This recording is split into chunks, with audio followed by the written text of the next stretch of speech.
Hey guys, welcome back to my channel. My name is Rachel. Thank you so much for joining me today.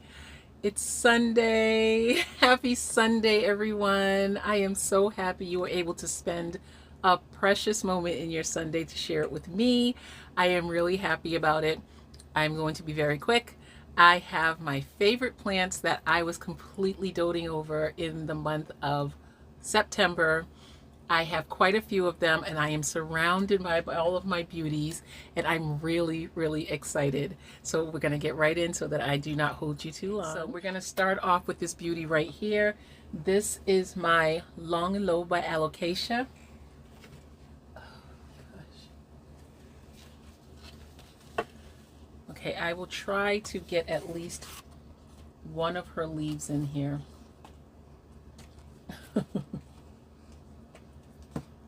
Okay, how about this? This is her latest and greatest leaf, greatest in size, should I say. I just recently posted a picture on Instagram of this beautiful plant. I am in shock. Maybe I'll have to stand up so that you can see her. Okay, how about this? Oh, wow. I love her. Look at her beautiful big leaf. She's not hard yet. I'm trying not to touch her too much because she hasn't hardened off. The two that you're looking at right now are the two latest leaves because I do have two plants in the pot, and these leaves both started opening as soon as I brought her inside.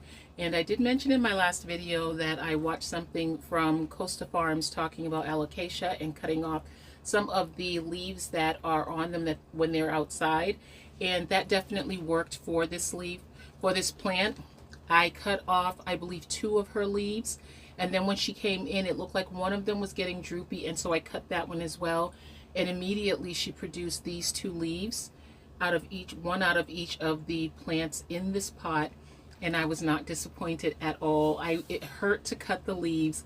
I did keep them in a vase for a period, but look at this. Oh, they're so pretty. All of the leaves are so pretty. I do see this one right here looks as if it may be on its way out, or maybe the plant just needs to be watered, and so it's a little bit droopy because it doesn't show any yellowing or anything like that. So I will I'll try to take care of that. But she has definitely been a major space of joy for me for this month now that she's inside again. And my longiloba lives in a south facing window. When it was outside, it was actually in the south side of my yard, but it was under a canopy of trees, so it was not receiving a whole lot of light. Now that it's inside, it's definitely getting a lot of light, but of course the light outside and the light inside, they're two very different things. Okay, I believe that is the largest one that I wanted to share. I wanted to get that one out of the way because it is the largest. Next, I'm going to go to my Manjula pothos. And you know, Manjula is like my favorite plant in my collection. But she has really been doing the most. She does have some burning on her. I brought her outside one day to water her, and she got scorched. So yes, but she is doing so well. I am in love with this plant. I still have not brought myself to a place where I can cut her really long vines. I know that it would only feed more into the plant to make it more fabulous, more gorgeous, but I just don't think I can do it. I don't know. Maybe at some point I'll be able to cut it, but it's just not going to happen right now. I just love this. I cut the others, but this one right here in particular, I don't know. I just haven't cut it. But I do know that it will make the plant itself do so much better if I were to just cut it. But she's so pretty, and I love her vine. I want to wear it as jewelry. Okay, we'll work on that. So that was number 2. And number 3, and I'm not doing this in any particular order, I'm just grabbing as they are available. Number 3 is this beauty right here. Okay. Is this beauty right here, and this is my teardrop peperomia, and this is my miracle plant. When I put her outside, it was not the season, not this season that just passed, but last season, I actually thought the plant was going to die and I couldn't bear to look at it die. I touched it one day and it just slumped over and it was completely rotted. It was so soft and mushy. The entire trunk of the main portion was just, it was just gone. And so I just put it outside. I just think that's the last ditch effort that you can give any plant. Just put it back in nature. And this is where she is now. She's still in a bag because I have not done anything with her soil, so she can't just be loose and free in here. But she has 1, 2, 3, 4, 5, 6 different plants that are growing out of the soil right now. And I am just so happy that I didn't give up and just toss her, but I just put her outside. Now she is flowering, and her flowers, I thought they were going to kind of fall off when I brought her inside, but they didn't. They're still going strong, and I'm really happy about that. I'm not going to cut them because I don't want to put this plant into shock. It went from being outside getting nourished in the proper way, and now it's inside my home. Look at this beauty. Please excuse all of the sap that you're going to see on these plants, because if they were outside, for the most part, they were in my Garden of Eden, and my garden sits underneath a whole row of pine trees, and so they get sap dropped on them. And I have been trying to get it off, but I just realized I just need to use some kind of an oily substance to get it off. So I do have my leaf shine, and I will try to get it off with that. But look at this leaf right here.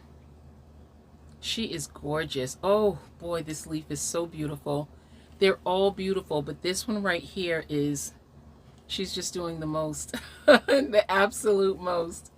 Oh, I love this plant. I can't believe I still have her. Now that plant is extremely top heavy now, and she is no longer in natural light. I had to find a spot for her under a grow light because I don't want to lose anything with her. And so she is sitting, there is no room for her to be in the window that has the south-facing light. And she was getting a lot of light because she was on my stairs leading up to my hot tub. So she was not under the full scope of the shade of the pine trees. She was just under some long branches that were hanging over. Next, I have a plant that I just showed you in my last video, and this is my Anthurium radicans crossed with a luxurians. And guys, I stare at this plant every single day. Just every single day, I just stare at her. She is so beautiful. I can honestly say I never thought that I would have Anthurium in general. Now I have 4 of them, and I'm so happy with them. They are very, very easy for me to care for.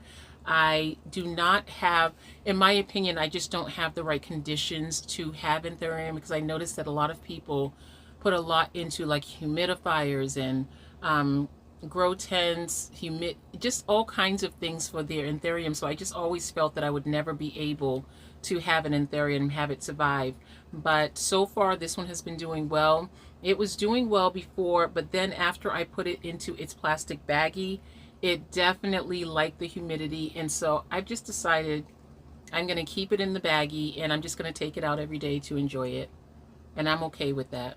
And then when springtime rolls around again next year, I'll put her back outside and she'll be able to live her best life.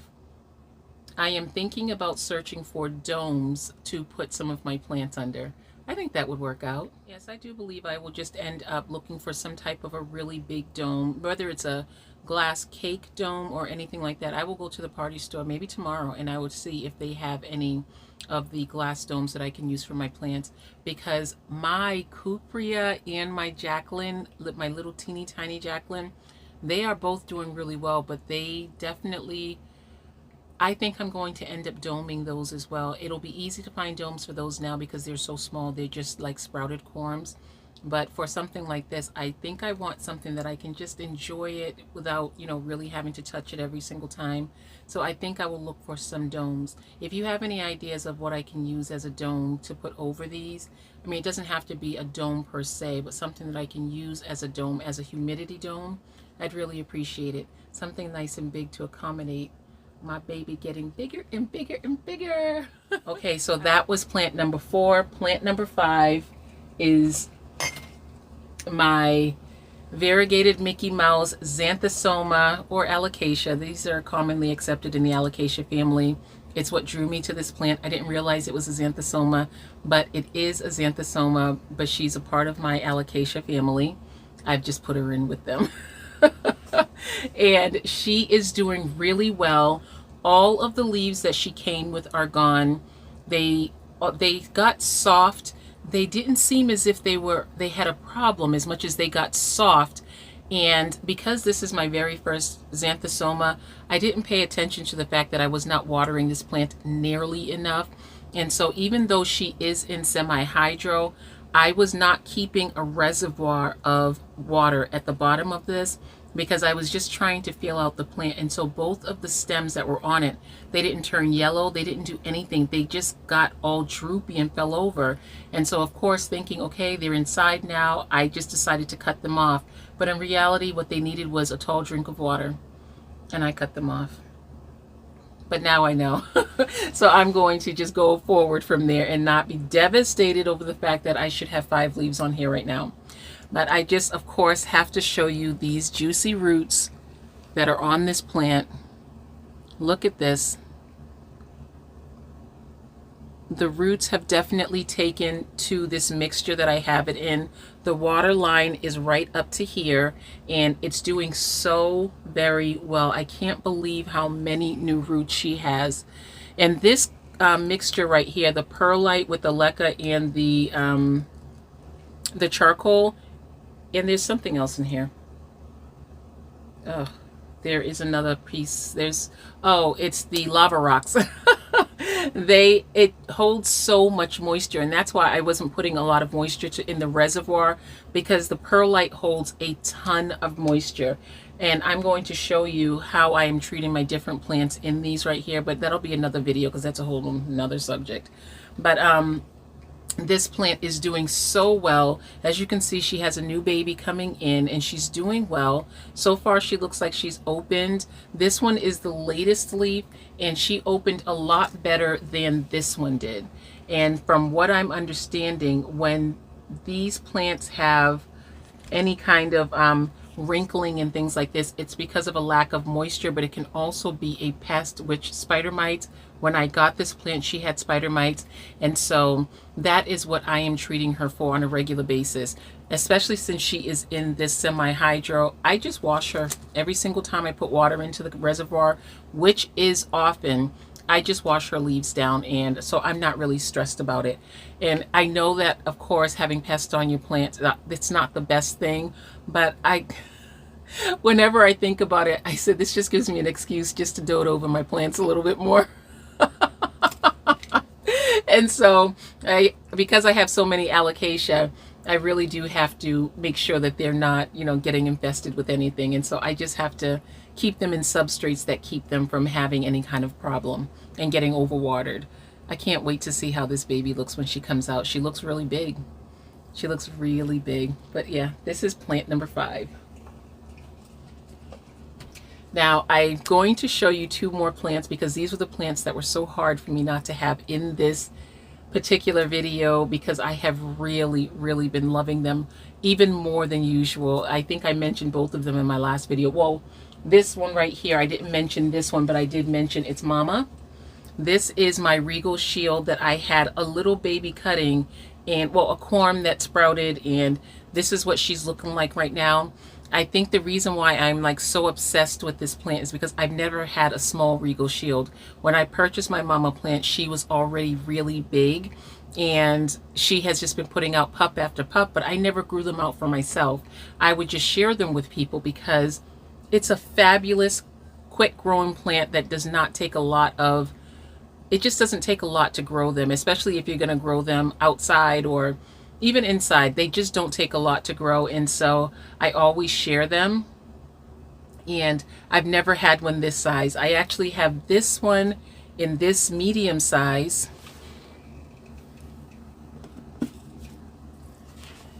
and I have this little teeny tiny one that lives in my closet, and this is what she looks like. And she has a little baby on the way. And I just like them this size. I've never experienced a Regal Shield in this size, and I'm just thoroughly enjoying them. So I just wanted to mention them because I have really, really been loving these plants. Every day I just look at them and I just smile. Hey guys, I just wanted to show you a little something that the COKIT company shared with me, and this is the handheld electric fly swatter. It eliminates mosquitoes, flies, moths, and biting insects. This is something that they sent to me, and it took me a very long time to be able to use it, simply because the COKIT company has shared such fabulous things with me as far as machines in order to draw the gnats in and get rid of them. But then over the summer we had a problem with, when we were coming in and out of the house, we were having flies coming in. But if we couldn't find them, by morning they were gone, because they would just be drawn to the little machines that the COKIT company has shared with me. And so they have taken care of my issues. But I was able to use this and try this out quite a number of times, because I really wanted to give it a try before I shared it with you. And it's a 4 watts for power, and it is rechargeable. It comes with a stand that you can stand up on. It's on a base, but then it also comes with a stand that you can put on your wall and hold it this way on your wall, so it can be like in a back hallway or something like that. And I will tell you something that I really, really love about this is the fact that when when it's armed. We've had one of these before, but I was always nervous about it, and we absolutely never used it because I couldn't tell when it was on. When you put the power on, you can see. Okay, I can see it, but you can't. You can see that there is a light on the inside, and then you activate the volts by pressing this right here. You just press this right here to, swat the gnat that you want to get rid of. And I don't use anything like this outside, because to me, when they're outside, they're where they're supposed to be.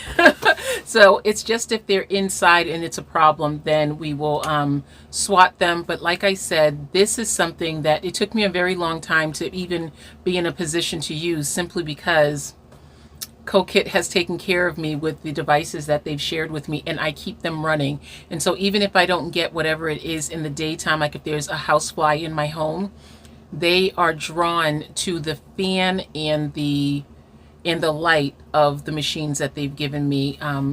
So this took me forever to get good use out of, because they just took such good care of me. But it does work. It works well, and it would be great for a small space, or if you're just having a problem, maybe you have a door open and you have a bunch of flies in the house, this would be absolutely great. Now, the last one I want to share with you is my Etta Rose. She was in my last favorites video, and I'm still loving on this plant. This plant makes me so happy. Her leaves have definitely been getting extremely big. I have her sitting here in my closet now, and she is under a grow light, a pretty strong grow light. It's one of the Scentsy grow lights that I have that has a very, very strong bulb. It's one of the larger bulbs. And so she has been sitting underneath that. Oh, am I seeing another flower? I see another flower happening. That's okay, baby. She is now in semi-hydro. She is in semi-hydro, but she has absolutely no reservoir, because these plants do not like to sit in water. They prefer to be on the dry side. So what I have been doing is I'm treating this plant kind of the way I treat my snake plants that I have in a leca mixture. This looks like it's all perlite, not leca. It looks like it's all perlite, but it's actually the same mixture that I have my other plants in. And she is doing so well. Not to mention the fact that I am completely in love with this mixture that I've been using. I've been using them in clay pots. I've been using it in glass containers. And my Alocasia love this mixture. They love it so much because they get exactly what they want, which is to be moist without being soggy. And so, of course, there's a balancing when it comes to being able to know how to water them. And I do think that a water meter would be really good for me right now. It would take a lot of the guesswork out of it. I'm just thinking about Yvette's video that she just did, Yvette Boone. She just did a video, the third part to a series of videos that she did, and she talked about getting the right tools to make your job easier. And I know with this mixture, a moisture meter would be something good for me to have, because I wouldn't have to guess as to whether or not the middle of the mixture is moist or not. So yes, this plant, it just makes my heart beat. It does. It really does. I love my Etta Rose. And in all the times that I've been going out plant shopping and doing, you know, just like scouting around for different plants, I have never come across this plant again. I've come across some that look a lot like this one, but never an Etta Rose. And I'm so happy that I got her. And she was one of my rehab plants. Such a win. And I think she looks super cute in this. She has a little plant mom emblem that Lisa sent me. Isn't she cute? I love her. I want to thank you so much for joining me this Sunday evening, guys. I am so excited. Today, my husband and I went plant shopping. I was looking for a new Alocasia, and we were able to get this Nairobi over here. I will definitely give you more information about my Nairobi Alocasia. I believe she may be a more mature version of another plant that I have, but I'm seeing subtle differences so far, so maybe not. Anyway, I will definitely share that with you very, very soon. Thank you so much again, guys. I will talk to you in my next video. I hope you go for the rest of the evening enjoying your beautiful plant babies and human babies, fur babies, and enjoy your wonderful evening. Bye, guys.